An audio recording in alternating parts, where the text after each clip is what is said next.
Maboko, s'il vous plaît. ACP, vivant! On a commis parité, donc il y a beaucoup de rien. Vraiment. Maboko, on a mis ça à Paris, s'il vous plaît. Ici, c'est Paris. Ici, c'est Paris. Ici, c'est Paris. On ne parie pas à Paris. Ici, c'est Paris. On ne parie pas à Paris. Ici, quand tu mets ta brousse,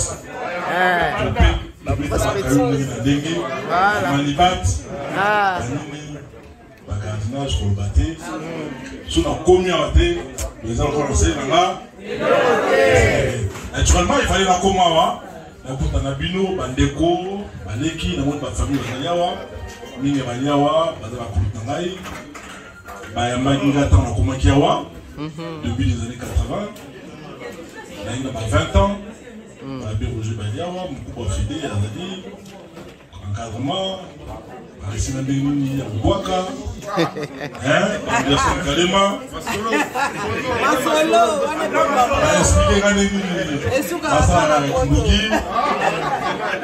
et puis encadré Napé, Benini, Yankota, Kilas.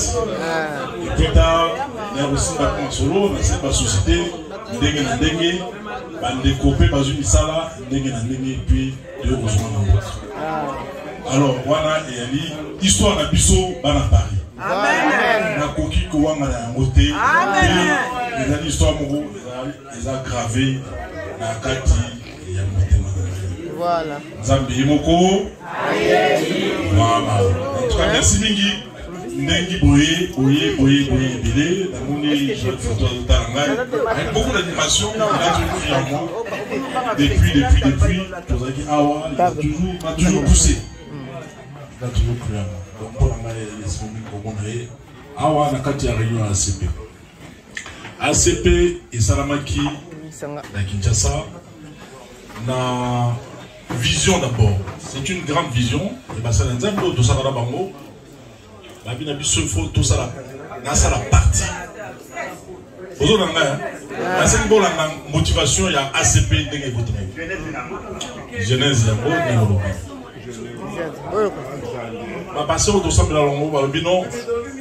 il faut tout ça la partie pour soutenir. J'ai des messages ici. Nancy Bamsou, Nancy Naltsebnon. Je n'ai pour soutenir Tata Mokonzi, la misala nyonso ya sali, la misala ko azali ko sala pe na oya ko sala si. OK.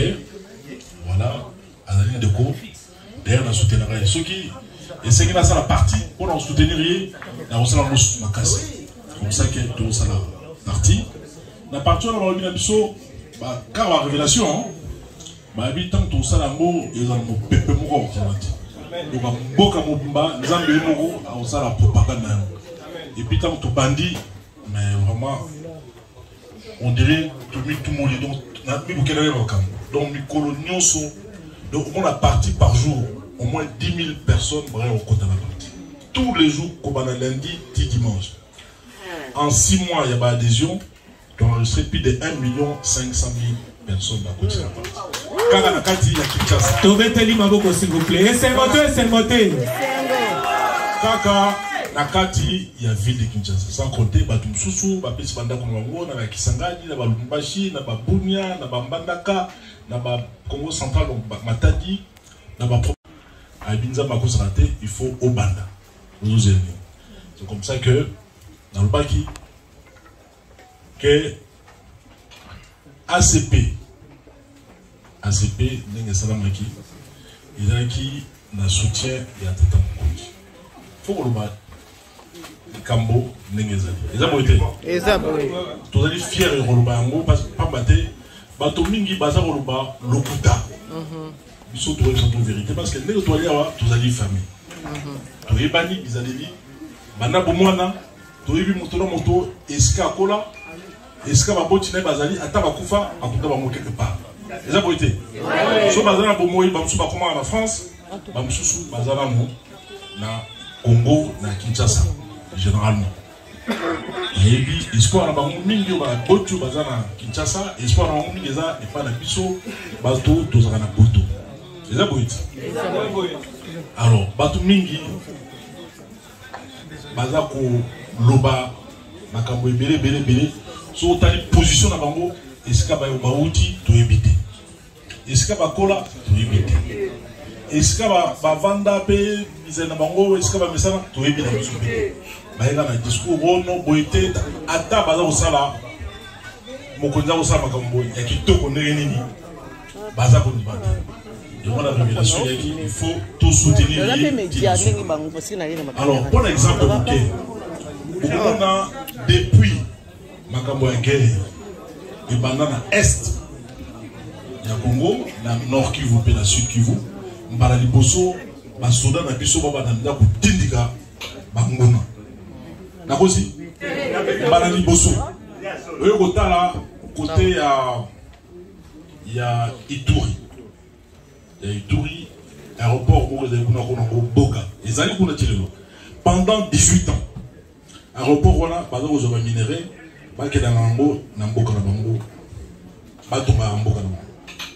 c'est-à-dire que dans le mois de février, le 12 février, les Basoda Nabiso récupérer l'aéroport. Et ils ont mis l'aéroport. Il y a un aéroport de Boga. Boga dans l'internet, il y a un bomoni, ils ont mis sous guerre. Parce que tout cas, ils vont vivre. Ils ont mis guerre. Mais au lieu de soutenir Dongolomiso, au lieu de soutenir Tata Mokonzi, la politique va dans la armée, et là, on peut savoir Mbomamalamu, Fouigitoko, et moi là, faire d'essai, Bazali, qu'on pousse à l'ennemi. Les poissons, ils ont des soldats, ils sont baqués, au baquet na Minduki, mais la munition en haut, ils ont un goûté. Donc, de qui c'est mon temps? Il faut négocier.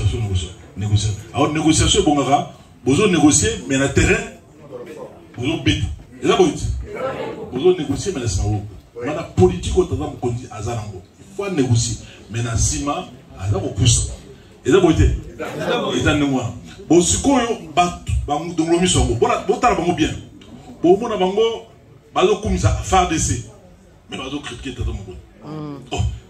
mais qui est le chef suprême des armées dans Bokalbi?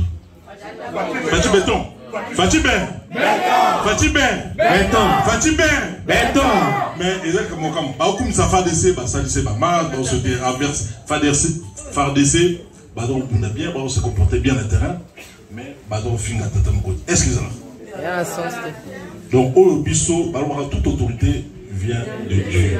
Au biso, tozui, nous avons appelé biso, ils allaient au wana. Au toyebi bizanae, toyebi ba classe, atanga na kisasa, na kotoa bazali. D'ailleurs maternelle goût bazali. Biso to boy ndrini. Hein? Et alors à Béroger, Lelo a commis Mokonzi. Bobo ndrini. Hein? Et alors Isa na vandoana.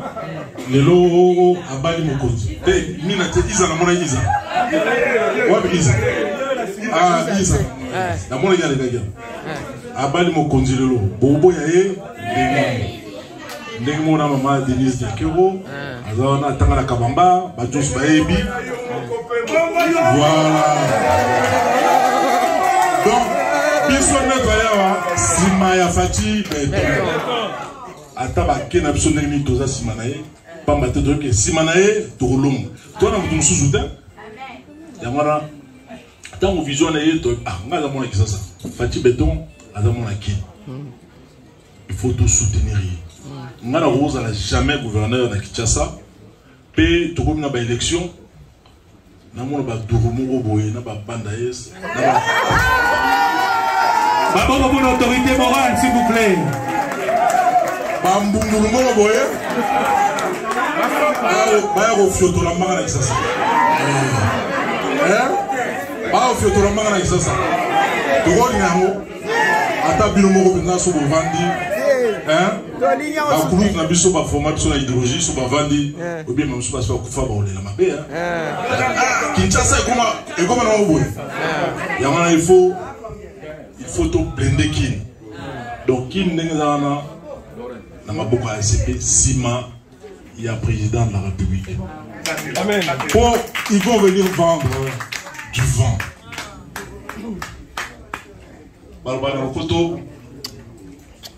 sans culture politique approfondie, n'importe qui peut être victime d'habiles manipulations. Donc, ceux qui ont dans la culture politique à ma capacité, politique, et dans la nuance n'engana et dans ma cambo bebo. Ma discours au PSAO, ceux qui au communauté de la politique, au gros sopa. Mais puis nous avons banaki. Au mona makambo n'engana n'engana. Puis nous discours au thé à bandeko, boyeba, au hasard au yakuna. Bon monnaie, même moi si naïe à bomba à bombaray. Bon, bananaï à bombaray, à bombarabang. Bon, bakoye ba discours n'engana n'engana. Tam susu ennemi azasi manama. Mboka na biso touti na mikakata no belé. Toujours même chef d'état-major. Oya wuta et pas monguna. Biso to na problème na ba rwandete. To na problème na politique oyo président na bango ala osala na kati ya mboka. Eza boite. Politique wana oya za ko incarner to na ko boya yango. Ya ko bomaka ba congolais, ya ko piaka ba richesse ya mboka na biso. Wana muto nyonso oyo azali congolais. Voilà. Ou azali na congolais des pères de mères et d'épouses. A koyo ko sepela. Na bosi. Tikana loba, na ba vérité. Mais moto mususu ou azali congolais des pères de mères. A mon année normal. Tu vois? Mais oyo azali penza ke ba kila na ye outi na maman na papa. Oyo bazali ba congolais, il faut ça le passer. Ils ont passé à ta au Koufa, à tout le monde, dans mon cimetière, dans le cimetière, où ça va passer. Parce que le Congo, soit dans la passe, il y a le Congo, il y a Lumumba, Congo, il y a Kasavubu, il y a Simo Kimbangu, il y a Franco, il y a Mobutu, il y a Rochero, il y a tout, Ndengue, la Pepe Kale, la Mandilou, il y a beaucoup, hein, à Tazakuna, la question, comment il a beau été. La table a un ciel et terre, dans le cimetière, qui en tout cas, le Salamango passe. Alors, biso bateau, dans le ciment, il faut tout la dignité de la biso. Tout le monde a parti, il côté la côté de la terre. Amen. Congo, il y a été Tsigedi. À Kenda, a Tiga parti, il y a un côté pour y parti, il y a Boigna, Oyo, il y a démocratie. Nambo Cannabis. ACP est parti à Congolais, pour des Congolais, par des Congolais, et ça se passe entre Congolais. Où est Boyangoua qui nous sommes. Maintenant, comment l'autorité morale, s'il vous plaît. Parti à Banamboka et Banangaka. D'accord aussi? Parce que Banamboka, soit ça, il y a l'école primaire, l'école maternelle, la secondaire, l'université.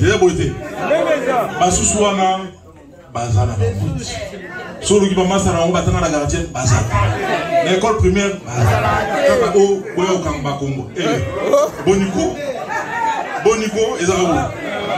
vraiment, il faut que vous ayez la place là-bas. La place là-bas. Matoy na ngoki kalungo ba misro mba vombo il faut ozongi sabango kozongi sabango na place sabango ma batoy na ngoki kalungo hein voilà. Alors sikoyo to sali ACP objectif na biso ezali ndenge ba parti politique no sezaka. Objectif d'Abissou-Yali, c'est la conquête du pouvoir. En ce qui concerne les élections présidentielles, tout dans la candidat d'Abissou-Yali, Félix Antoine Tshisekedi. Oui. Pourquoi? Pourquoi? Pourquoi? D'abord, Adam Mboka, au Bissou Toyebi, Toyebi des fonds d'encombre. Toyebi et Bandeliti de deux.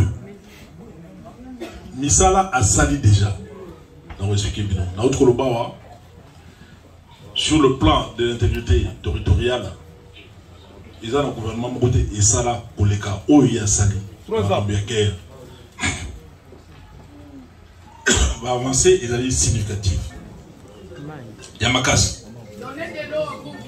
Ce qui na autour de l'intégrité territoriale, Makambo, il y a guerre, il faut protéger Mboka. Mboka na biso ezali na richesse mingi. Mboka na biso ezali Mboka moko ya richesse makasi. Ceux qui boza na Mboka na bino ezali riche. Il faut pas protéger. Et là beauté. Bon mon ara le bango bateau to benga bamvama na kina. Bamvama ya potote. Bamvama ya kina. Bon ba tie ba mur ti likolo. Hein? Ba bakina ba mboa ba bakina milangi. Bien na ba fille ba komina chien méchant. Pona nini? Ba na lokotro, ba na nzimbu, hein? Ba na ngenza. Ba na ngenza ko? Ba na musolo, ba na patas. Mais ndako mubola au moins on protéger mon communauté. Mais biso sikoyo tozali na ndako ya riche. Mais toujours protéger mon. C'est normal. Banguna baya ko protéger. Mais sikoyo fati beton asa timbeli yango. Vous comprenez? Asi a timbeli yango. Ndako ya riche, il faut qu'on protège. Ce to kufa nzara, to kufa. Mais il faut to protéger ndako na biso Congo. Yango na momoni la hymne national, la hymne, la partie de Nabiso, pour lobby, en nous voyant soldats partis en guerre, l'amour sacré de la patrie plutôt, vous guide. Et une gorba, la soldat Nabiso, qui n'a guerre, Bolingo a solo, un beaucoup un somi, et guide Bino. Et les Bino. Nzela. Le Congolais, tout est Kakubanga, na hymne est parti. Et ça met un contexte Mboka, ils en ont Bitumba. Na hymne est parti, tout le monde Congolais, va avoir la peur. Nous devons affûter nos armes. Comme on enfouit une épée dans un fourreau, protégeons les Congo, notre grand trésor. Yamaloba, on a tchèque na kati hymne pour les Congolais, dans le contexte nini, tout ça qui parti. Congolais, tout le monde banga, il faut tout milengue. Ceux qui ban à côté de l'armée, il ne faut pas hésiter. Ceux qui ban des coups, qui n'ont côté de l'armée, pour pas battre la mboka, il ne faut pas hésiter. Parce que n'dengue to vali awa. En français, le salaire de l'exil est amer. Vous avez dit? Le salaire de l'exil est amer. Motonioso, Alingi, Mbokanaye, et Zamala, bon accueilli. Et soit accueilli, à côté de Mambouruzanga. Et ça passe pour accueillir. Hein? Donc vraiment, il faut Congolais tout font la mise. Tout font la mise d'abord pour nous battre en bon. Ne pas confier le pays à n'importe qui. Ça vraiment il faut voir. Nous ne pouvons pas confier notre pays, notre grand trésor à n'importe qui. Comme on enfouit une épée dans un fourreau. Fourreau il a dit le gros bachaka épée. Quand tu épée, quand tu as mon fourreau, allez au bombi yango. C'est ce que nous sommes en train d'exprimer dans notre hymne du parti. Aujourd'hui, le bien-être des Congolais est le socle de notre lutte. Amen. Donc, le bien-être des Congolais, donc le bien-être des Bissopans, ils ont dit motif. Il y a Bissot, il y a Obunda, il y a ACP pour l'émergence. Il y a Mboka na biso et il y a biso moko. Alors tolobi objectif il y a parti nyonso ezali ko gagner ba élection, ko gagner ba siège na niveau du parlement, pe ba ko comme ça, ba ministre, ba PDG pour ba membre na mango ba zo misala. Mais tu es au tal. Tolobi mais quand un camarade a comme ministre, tout au plus a repé ça 20-30 personnes misala. Mais biso na ACP, nous avons l'avantage du nombre. Nous avons cet atout-là. Nous avons plusieurs atouts en ce qui concerne le nombre. Nous avons belé. Ce qu'on trouve, ça va te mettre c'est ça. C'est ça. Nous devons maintenant réfléchir. Tu vois, là, na mokona nzambe. Na Bible. Totali, na Genèse 1, 27. On dit Dieu créa l'homme à son image. Dieu créa l'homme à son image. C'est-à-dire que Dieu, Nzambe tant asali moto azala lokola ye. Azala petit Dieu. Azala demi-urge. A kokape ko créer. Mais ko to créer batute. To créer misala, to créer biloko ndenge na ndenge nde maminde basala ba créer misala, ba créer ba métro, basala biloko ndenge na ndenge. Population na bango baza ko retrouver bisopé.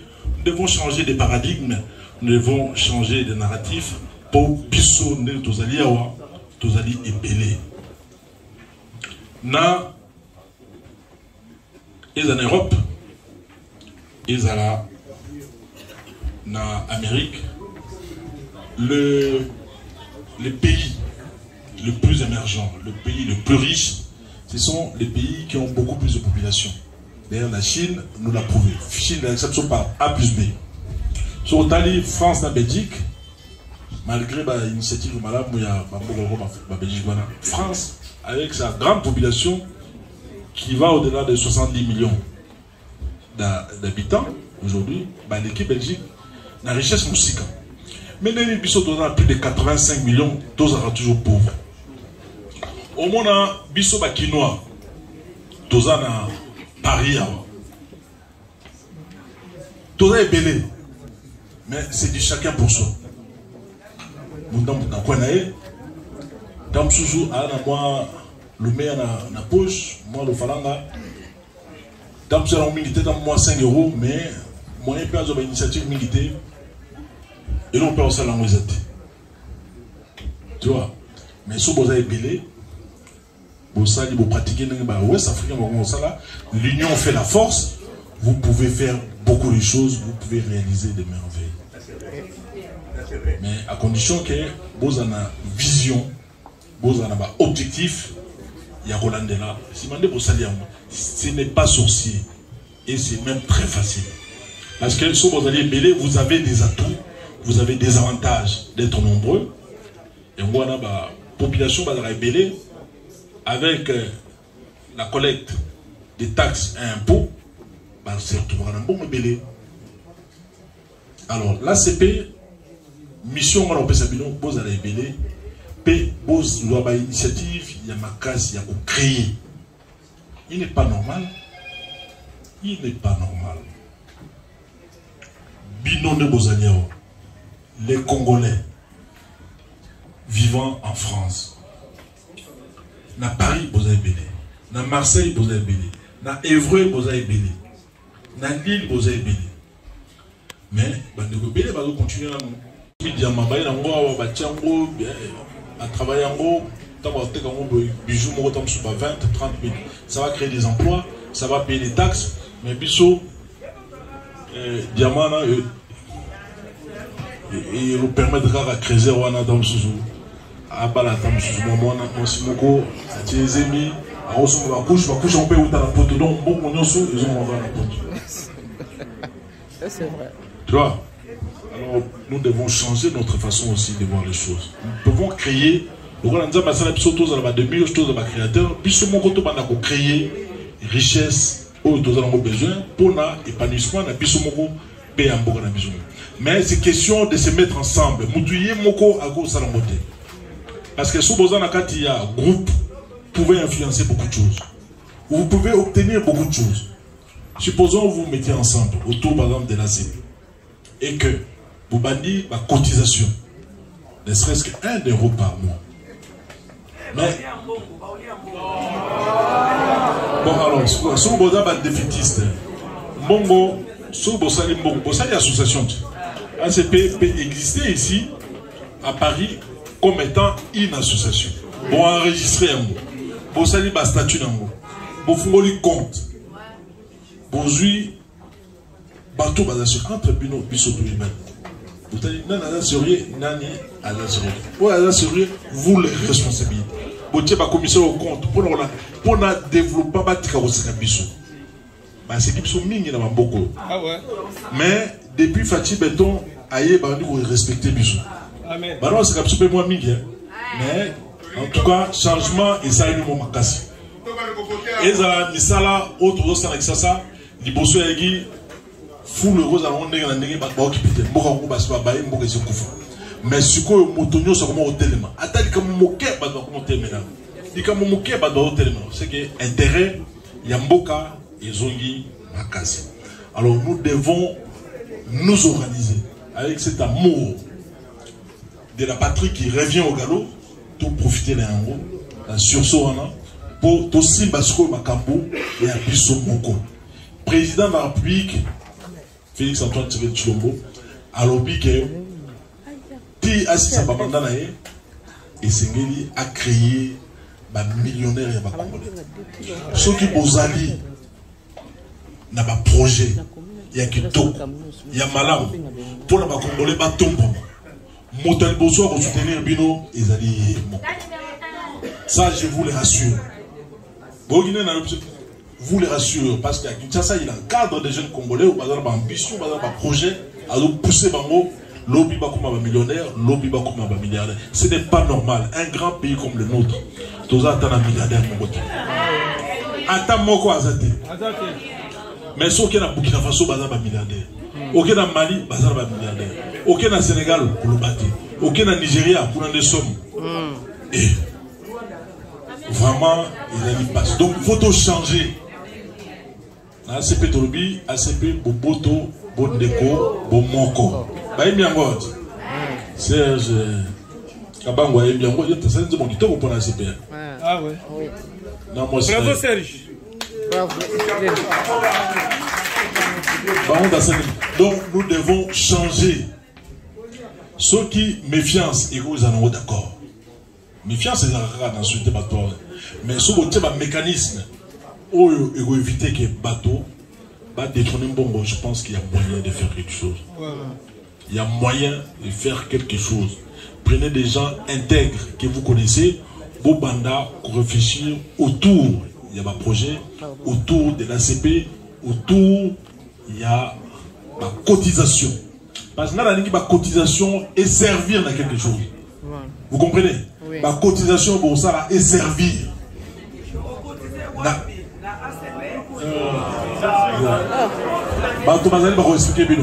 Et servir dans quelque chose. Et la cotisation pour l'autre d'absorber. Biso na Kinshasa, tout ça la peut projet na biso, pe to bongisa makana biso na ndenge na biso. Tout ça na projet, par exemple, il y a relancer l'agriculture. La cadre de ACP, l'agriculture pérenne, il y a cacao, café, EVA, palmier huile. Tout ça dans ma projet. Tout ça dans ma projet beaucoup important, il y a qu'organiser loterie nationale, la cadre ACP. Ça, on va le faire. Mais comme nous sommes nombreux, vous êtes une population de plus de 1,5 million, car à Kinshasa. Si vous savez, loterie, la bandit, nous avons son bâti la cadre est parti, et puis ça va donner des moyens au parti, ça va aider aussi, bateau et va gagner le prix, va se retrouver. Et là, donc nous devons nous organiser. Tous ces ratés que nous voilà pour tout, il faut comme un ministre, comme un PDG, comme un ambassadeur, comme un soukinani pour na batou, une entreprise de télécommunications, le col au Vodacom, et ça comprend plus de 50 000 personnes, de façon directe et indirecte. Mais si vous avez béni, vous représentez une force. Beaucoup ça a ajouté dans la télécommunication. N'est pas n'importe quoi ça. Si vous m'avez corrigé, banque à mon équipe vous avez un bon bah on soutenir mieux. Et là vous êtes. Et puis le quoi vous avez belé risque de faillite et salité. Parce que vous poussez dans ciment, ma cotisation, ils ont fou là, paie ma projet et ça ok. C'est comme ça que nous devons voir. Il faut tout ça là ensemble. Il faut tout ça. Bisous peut aussi au Sali. Tant qu'on a besoin de la ville de Kinshasa, Et là, le bosso nasala qui il a étude. Étude pour tout ça là, train métro kin. Avec ces chinois, français, na italien. Tout ça li projet, tout ça li étude, valider étude. Du coup le président autopé en bon pour le banda, mais ça là il y a un train. Je vais dire amorce. Il ne faut pas être défaitiste. Il ne faut pas être défaitiste. Il ne faut pas être défaitiste. Il faut que ça la confiance dans des gens, mais le mécanisme, il y a contrôle. Il faut examiner.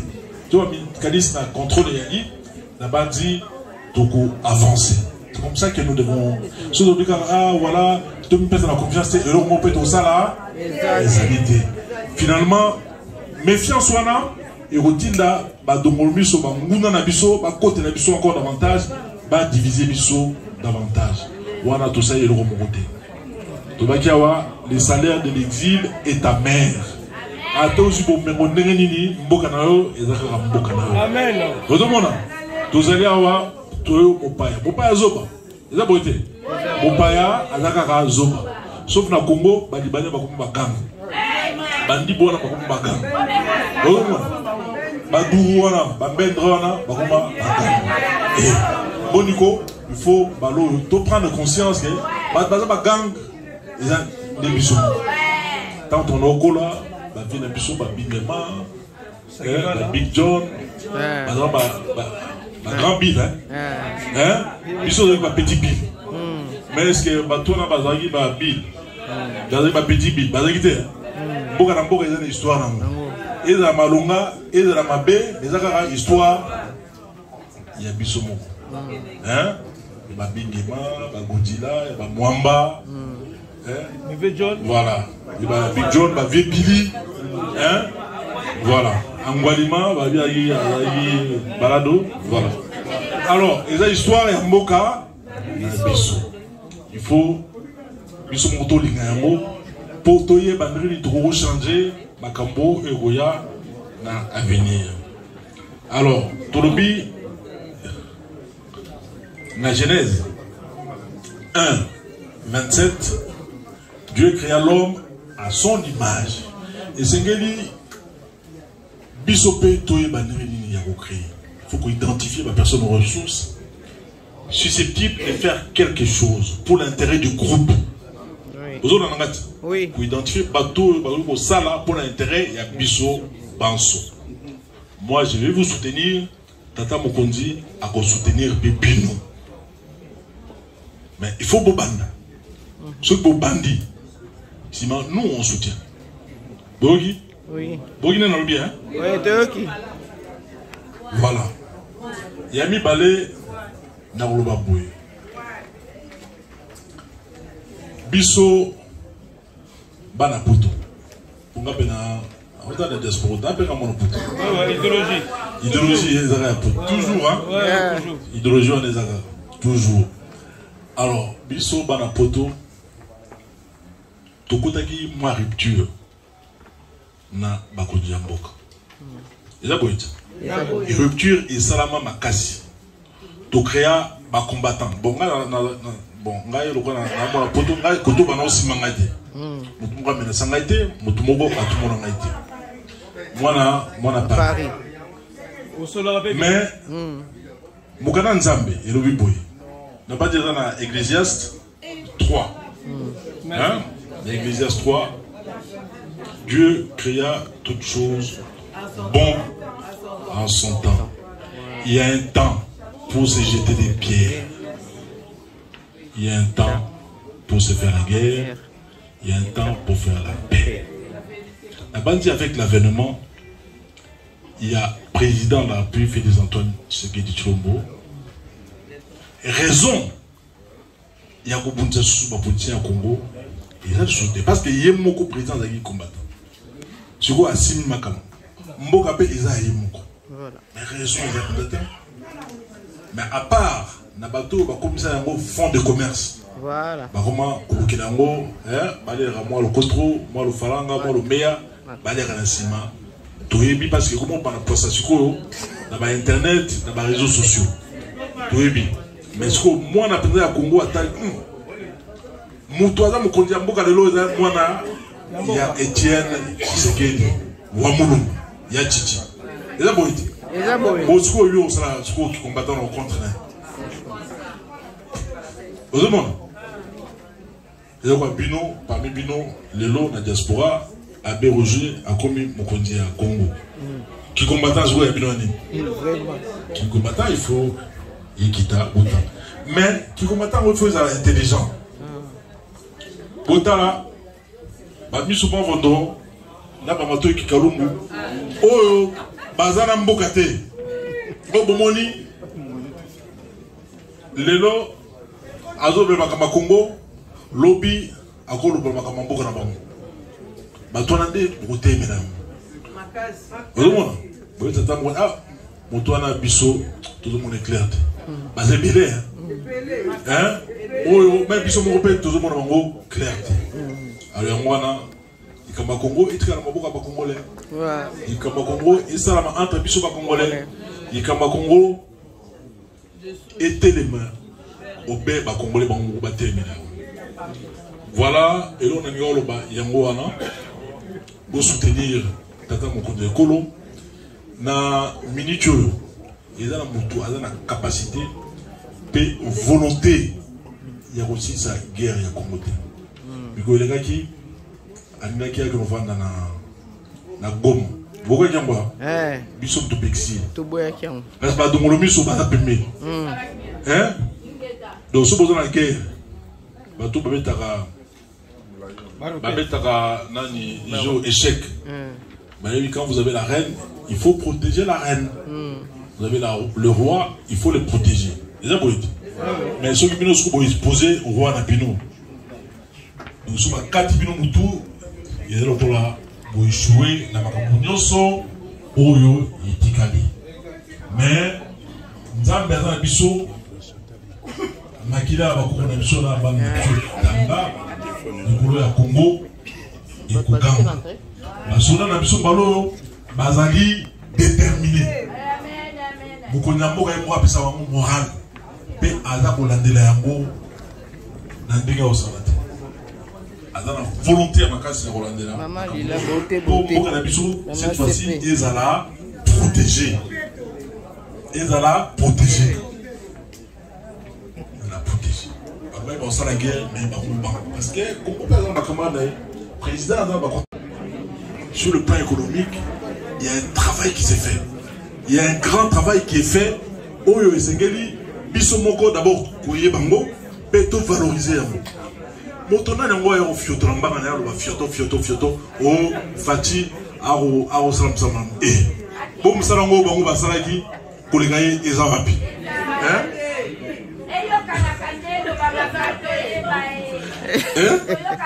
Vraiment, il faut boyer bango ya mwana tozongawa toko solabino la mutualité. On va préparer ça vraiment. N'engé bana poto à préparer ma solo. Tozo salo en mutualité. Mbetenge bazaliawa, namoni barisha, ba Béroger bazaliawa. On est là. Ba Masemele. Balé na bakulu tout na ba chéri bazali awa. Talaka. Bon, sikoyo, hein?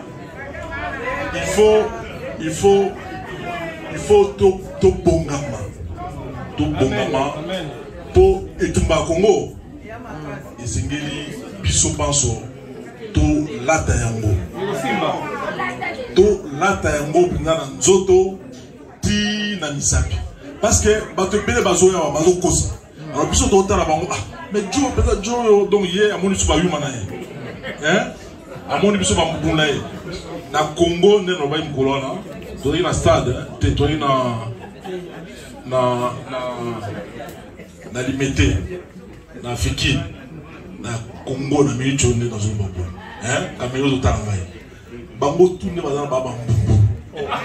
Bale yiblo nani? Hein? Yes, babeta bambaka zako. Bango babeta kayu na hiver.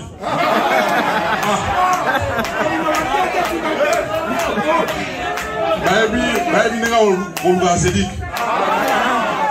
mokonzi oto na ayebi pasi ya poto ayebi pasi ya Congo okose na nini bake bana alors masolo ya Bouba ezakaka ACP viva ACP viva voilà ACP li Nzambe atima boko pe tokuta lisusu sima bambula ebele ACP ACP Kitoko lingana Totelemi, fais pas bouchon, fais pas. Doloma. Fais pas.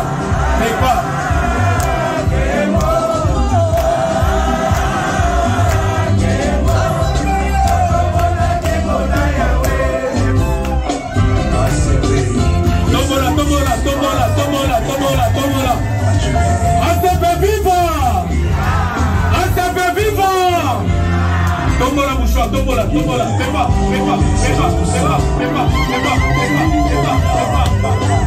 Ici c'est... Voilà.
Il y a au profond de banana et ça n'a tout ya mini pour la biso.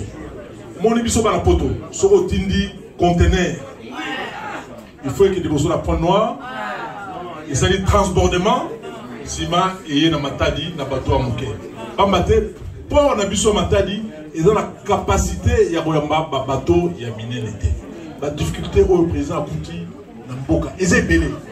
Il devait avoir une relation sincère, politique avec lui. Boye Beloroni à Kouti Namboka, Boye Beloroni à Bongisi, Bon, mais il Azali, comme Milengela, pour la bouquise.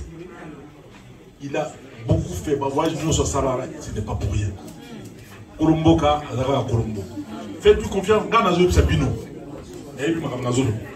Alors, pour notre projet, ceux qui ont l'énergie, mais il y a un projet, l'énergie. Ceux qui ont l'eau potable, d'ailleurs, comment libéraliser? C'est-à-dire que les privés peuvent se mettre ensemble, produire aussi bien l'électricité que l'eau potable pour faire la commercialisation ou la distribution directement auprès des ménages. C'est-à-dire que nous avons au coquille, au tia, ma machine au bendi, maï, il y a fleuve, ou bien au sali, ma forage, au bendi maï, au traité à Malamu, mais en collaboration avec l'État, nous avons dit qu'on produit un bois à moins de coût, à compliquer. C'est ça qu'il faut retenir. Il y a un que faites des projets. Vous êtes des garçons intelligents, beaucoup parmi nous. On fait des études ici, mais maïe les diplômes, ils ont la mandaku, ils allaient au salaté. Ce n'est pas normal. Moi j'ai vu des gens au Congo, mais ils emploient des ingénieurs, ils emploient des agronomes. Au moment où tout, assis ici, classe, agronomie, mais 10 ans, 20 ans avant Nandaku. Même pas la Bandoulou, même pas la Congo centrale. Atsa la moi bilanga muke, ya muke, aboko la tamo mangulu, atamo basoso, européen c'est moi mbano. Mais non, arosala mouté. Arosala kaka, musala, agelu musala, dam susu, et pas balibane quoi, il faut tangate. Balibane, baso sera la biso moi. Alors, c'est qu'il faut pour la biso moko, to banda, na ba projet, ya muke. Au lieu de continuer à importer, basoso. On te rend moto, on ça va projet de mot, ok, pour une basoso. Beaucoup ça va projet de bino, botan ah, bandeko na biso, bandeko na piodi. Ndeni to remettre en piodi na moins cher. Vous pouvez vous organiser. C'est question d'abord d'avoir l'information, ensuite de s'organiser et puis de passer aux choses concrètes. C'est comme ça, les gens ont réfléchir. Nikonzaou, moi je te connais très bien. Tu aimes prendre des initiatives. ACP, déjà parti là, parce qu'on a Masarao. ACP, au lieu au sommet de la cravate, il y a chez Mounia Versace. On peut sa contribution chaque mois. Et puis, vous savez que ça, bandeko entre nous. Et puis, le projet Malamou, il faut merci. Na lobby ni Kambuya Ngafani. Na lobby ni Kambuya Père Faustin Mboula. Nazali vraiment mon lobby ya quartier Ngafani. Batindinga balobi yo lobby ACP. Alors loba na gouverneur. Projet na biso. Oto signé ki na ba turc. Biso to lingi bana ya Ngafani, bana ya Selemba. Ba kota na projet wana. Pour la réhabilitation, il y a quartier Baliba Bodisayango. Et Balobi Nanga, monsieur le gouverneur connaît très bien ce dossier. Bazana Posanayo, monsieur le gouverneur, au sein de quelque chose. L'église Saint-Maximilien. Deuxième chose, recyclage, il y a des plastico. Aux hommes que Biloko wana ba bouteille, et aussi la tena Kishasa, pourquoi? Balobi Boye. Montant au bozo somba ba plastique, ils ont permettre même pas peuple à somba tamadesi. Ngana kanti so pour revoir côté wana monsieur le gouverneur, ndenge ba métaux, ils ont permettre muto lia lipa kin bopeto et ko soit sens na yango. Wana message. Le gouverneur a lobby awa doit s'intégrer et puis ils ont déjà une association diaspora réintégrée au Congo. Pour s'intégrer, nous cotisons 10 € tous les mois. Makamo gouverneur à lobby est déjà en marche. Merci beaucoup. Bonjour monsieur le gouverneur. Je me présente, je suis monsieur Mongali. Mongali, oui, celui qui chantait la musique, là c'est mon nom. Volume. Maintenant, pour préciser, première des choses, je vais parler dans une langue distincte où tout le monde va me comprendre, s'il vous plaît. Soyez merci. Volume, on parle de volume. Alors, première des choses, j'ai été invité ici dans un cadre où on a demandé aux jeunes qui ont des projets de venir présenter des projets parce que c'est une première sur Paris auquel nous avons la chance de pouvoir avoir le gouverneur de Kinshasa avec nous. Je ne sais pas quand est-ce que vous reviendrez, c'est à vous de voir avec votre emploi du temps. Mais aujourd'hui est une chance où nous les jeunes, nous avons été mandatés pour venir vous voir. Ce qui m'a beaucoup déçu, c'est que la majorité des jeunes, quand vous dites des jeunes qui sont entrepreneurs ici en France, nous avons moins de 40 ans. On est tous des propriétaires et on a tous une vie où on fait tourner ce pays. Mais nous sommes des Congolais. On pense à notre pays. On se dit, je fais tourner ce pays, ça fait 10 ans peut-être. Qu'est-ce que je peux faire pour le Congo? Aujourd'hui, on a la chance de vous avoir. Mais à ma grande déception, lorsque nous sommes arrivés, demandez aux membres de votre parti, parce que vous voulez attirer des jeunes, demandez à vos membres de parti où sont les jeunes, s'il vous plaît. De quelle manière les jeunes vont venir pour investir au pays? Vous avez les membres de votre parti, comme la maman qui est passée, avec tous mes respects, c'est les membres de votre parti, ils n'ont pas posé de questions, ils sont de votre parti. Nous voulons, en tant que jeunes, déjà, je ne suis pas de votre parti, mais j'ai été invité en tant que jeune pour prendre cette parole, je vais en profiter pour dire les choses. Parce que beaucoup n'auront pas peut-être cette chance-là. Les questions doivent être posées par les gens qui ne sont pas de votre parti. Vous avez des réunions en interne, ça remonte pour vous, monsieur le gouverneur. Vous comprenez? Nous sommes là, nous avons le souci de notre pays. Maintenant, la question qu'on se demande et qu'on pose, parce qu'on nous a fait venir dans ce cadre-là, qu'est-ce que vous, monsieur le gouverneur de Kinshasa, vous proposez aux jeunes entrepreneurs ici congolais? C'est la première des choses. La deuxième des choses, pourquoi nous sommes reçus dans un cadre où nous n'avons pas le temps même d'échanger avec votre équipe de communication sur nos projets? Parce que je ne peux pas venir vous déposer un papier et repartir, ce papier ne sera jamais lu, monsieur. Nous avons tous des responsabilités. Lorsque nous mettons les pieds à Kinshasa, pardon gouverneur, c'est une dernière chose, nous sommes frappés par des choses telles que les taxes, GoPass, et les 35 $ de je ne sais trop quoi. Vous êtes le gouverneur. Faites un geste pour votre diaspora. Vous êtes issus de la diaspora. Ici c'est Paris, on sait comment on galère. En tant que Congolais, on galère. Mais lorsqu'on arrive à la frontière, on galère encore. Beaucoup de jeunes de mon âge, nous avons moins de 40 ans. On change de nationalité parce qu'on est dégoûté. Dégoûté parce qu'il y a ce cadre-là. Dégoûté parce qu'on n'est pas considéré. Que deviennent les étudiants congolais de Kinshasa? Est-ce que vous le savez, monsieur le gouverneur? Moi, je les suis depuis 5 ans. Ils sont nombreux. Avec les problèmes de tous les étudiants congolais, que ce soit en médecine, que ce soit en informatique, ils changent de nationalité. Pourquoi on perd nos cerveaux et vous nous demandez de venir pour reconstruire le pays, repartir au pays? Qu'est-ce que vous avez à nous proposer? Bravo! Il y a Madame Georgette qui a parlé de Ngafani, qui a parlé d'un monsieur, un certain monsieur, Faustin Mbala. Elle a parlé de la réhabilitation du quartier. Hein? Oh. Alors, la route Saint-Maximilien, église, hein, d'un certain monsieur Faustin Mbala, que je ne connais pas, n'a été, mais j'ai dit qu'il n'a été. Alors, effectivement, vous avez parlé du contrat que nous avons signé avec les Turcs. C'est la ville de Kinshasa qui a signé. Tout le monde à Istanbul, tout le pays, contacter les Turcs, tout ce qui Sambo, Bazali, Koussala, salubrité, na Guinée, de contacter Bango, on s'en appelle par la mission. Et, na minute, Bazali déjà à Kinshasa, alors bon petit bureau, quoi ménager ma bureau, et Kobongisa, Balabala, Oyo, ya route Saint-Maximilien. Bamonde ba osala yango to pesa ki contrat wana na société moko ya Adi Construct mona mboka congolais na pesa ba même balabala elenge ça na pesa yango epa ba congolais ba osala. C'est très bien.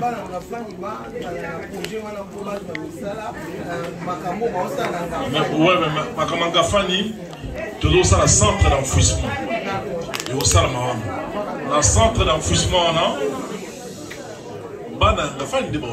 c'est clair, il y a des bons et ils ont la poule en zila, bango bako kozu.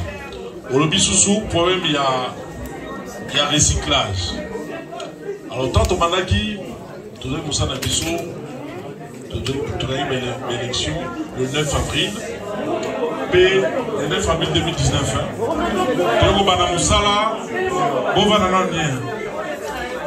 tout le monde a Moussala le 8 mai 2019. Donc, Lilo, ça fait exactement 3 ans et 3 semaines. Nous sommes là en train de travailler. Alors, tant que bandit, tout le monde la société Nyonso. Oyo basala ba côté le plastique PET pour bayeba au sala recyclage. Alors, dans le recyclage, oyo biso do sengé bango, to pese mo la condition. Notamment, il y a ko futa na ba congolais au bana ko ramasser ba côté ya plastique, ba futa bango 300 francs. Des kilos, aucune place. Na clean place, tu peux se faire facilité, tu peux se faire un emplacement pour entrer dans le conteneur et vous récupérer. Alors, société moko est à respecter. On peut savoir, papa, maman, beauté en plastique, 300 francs les kilos, on peut savoir 100 francs. Et puis, police, d'abord, la biseau, il passe. Madame, il est biseau. Tu penses qu'il y a tout le nyonso. Madame, au produit, au pire. Au pire. Pire. Là, il y a pureté. Madame, il y a combiné, il y a ça. Pire, il y a ma baie. Tu penses que ça, production en haut, tu penses que ça peut vendre en haut. Mais la police ne nous aide pas. Tout signe à arrêter, mais au moins on a des policiers peuvent recevoir. Alors il n'a pas son groupe, donc le peuple a dit discipliné, la police a dit discipliné. Il n'a pas ça. Alors, on continue à voir encore sachet et dans l'Anzela, mais la opérée, quoi qu'il l'Anzela, sachet, tout ça, pour constituer salité de la quatrième. Alors, société Moussoussou, au dossier dans le contrat, qu'on a Clean Plast. Clean Plast, non seulement le recyclage de la bouteille en plastique PET, le recyclage de la sachet, le recyclage de la carton, le recyclage de la bende, et il y a tissu. Donc le recyclage, il y a ordure. C'est déjà une réalité dans notre ville de Kinshasa. Hein? C'est une réalité sous notre impulsion, sous également le leadership du président de la République. Donc c'est une première. Malali Bosso est là au salon de Bosso. Et c'est une beaucoup parce que je sais combien vous endurez des difficultés ici. Combien vous travaillez d'arrache-pied pour nourrir les deux bouts du mois. Combien vous êtes censé se lever le matin pour aller renouveler vos documents d'identité. Combien vous êtes obligé de travailler du 1er au 30 pour payer vos différentes factures. Et également envoyer tant soit peu un peu d'argent à vos familles respectives au Congo, chez nous, chez vous également. Tout ça, je sais. C'est pour cette raison-là. Je vous ai demandé, je vous ai parlé. Ne restez pas sur les sentiers battus. Il faut réfléchir. Il y a quelqu'un qui a parlé de l'union fait la force. Cette union-là peut booster toute une population, peut vous aider à créer davantage de vous, vous l'avez fait. Sous sein privé. Vous l'avez fait. C'est une initiative que vous avez prise de façon personnelle. Et ça marchait comme l'ont fait à l'époque. Mais en mutualisant vos efforts, en mutualisant vos énergies, en mutualisant également vos ressources financières, vous pouvez faire beaucoup, alors beaucoup de choses. Prenez tout simplement le courage de travailler les uns et les autres ensemble pour que nous puissions vaincre la pauvreté. Non seulement ici, mais aussi chez nous, au pays. Alors, j'aimerais dire ceci. La plupart d'entre nous ici, nous sommes des adultes vaccinés. Nous sommes des adultes vaccinés tout simplement parce que nous avons de la famille à nourrir, nous avons des enfants, nous avons des enfants merveilleux, nous avons des foyers, nous avons également de la famille en Afrique. À chaque fois qu'il y a des problèmes ici, des familles, c'est nous-mêmes qui sommes les tout premiers responsables. C'est nous-mêmes qui sommes appelés à régler ces problèmes des familles. Ici, on fait appel à personne. Pareil, quand il y a des décès en Afrique, il y a des mariages. En Afrique, au Congo, à Kinshasa, c'est nous qui envoyons l'argent dans nos familles respectives là-bas pour acheter des cercueils, pour préparer le deuil et faire l'inhumation. Donc nous sommes des responsables. Nous avons commencé à l'être depuis l'âge de 20 ans, 22 ans et tout ça. Nos parents qui sont restés sur place au pays faisaient appel à nous pour régler tant soit peu les difficultés qui les rassaillent. Donc nous sommes des adultes responsables. Et quand je demande à mes frères de se mettre ensemble, je pense que c'est la moindre des choses. Parce que seul, il est difficile pour quelqu'un d'avoir une grande émergence. Ensemble, avec vos petits moyens, mutualisez-les et essayez d'avancer avec des projets qui peuvent changer toute une vie. Vous savez, entre Kinshasa et Paris, il n'y a qu'un pas à franchir, n'est-ce pas? Il n'y a qu'à monter dans l'avion ici à Passy et puis vous arrivez à Kinshasa.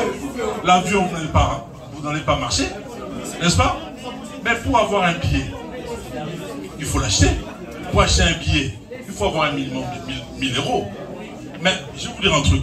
La plupart, je vais vous dire quelque chose. La plupart des femmes qui vont faire leur commerce à Dubaï, ils prennent l'avion à Kinshasa pour aller acheter la marchandise à Dubaï.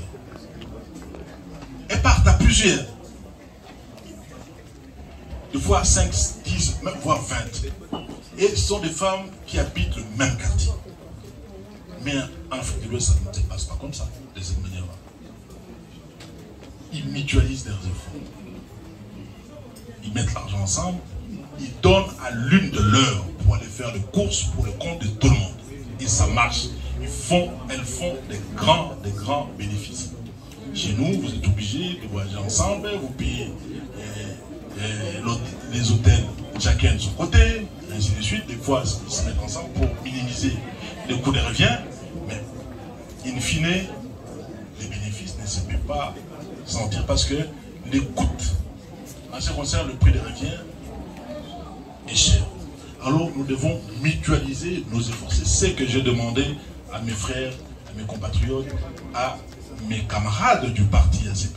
Moi, je n'ai invité personne. J'ai demandé tout simplement que je puisse vous parler. Parce que la plupart d'entre vous m'ont contacté. Ils ont vu ce qui s'est passé à Paris, à Bruxelles plutôt. Ils ont vu ce que nous avons fait à Bruxelles. Ils ont dit, Rabelote, on le fait ici, à Paris.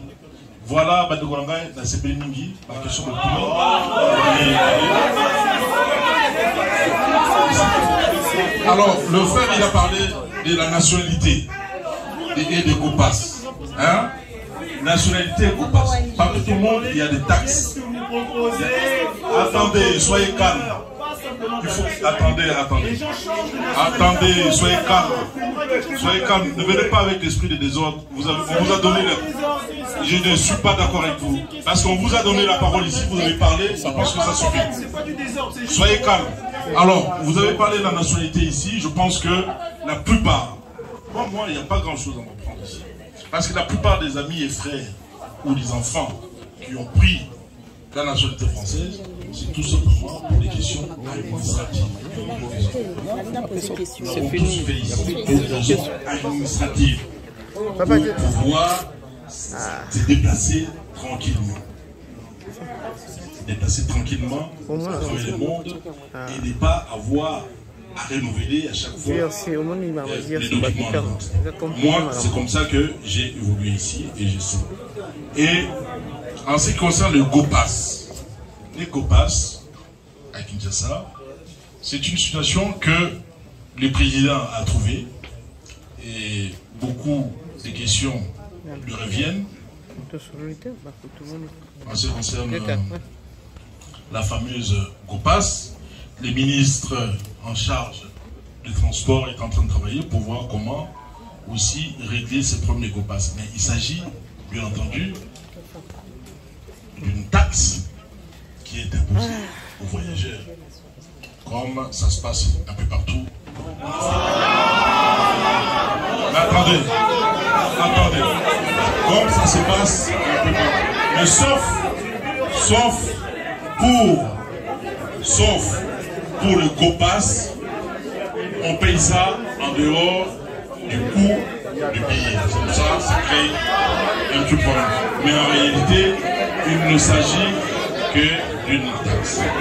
Alors, je reviens encore pour dire que j'ai accepté cette invitation parce que je devais parler aux membres du parti qui ont accepté d'évoluer avec nous ensemble. Et travailler pour l'émergence d'un Congo uni, fort et surtout prospère. Pour travailler pour l'intérêt commun. Travailler pour l'intérêt commun. Et il y a beaucoup de gens, des grandes intelligences qui sont ici, qui peuvent porter les différents projets que les Congolais eux-mêmes peuvent en amont concocter. Alors, encore une fois, infiniment merci d'être venu.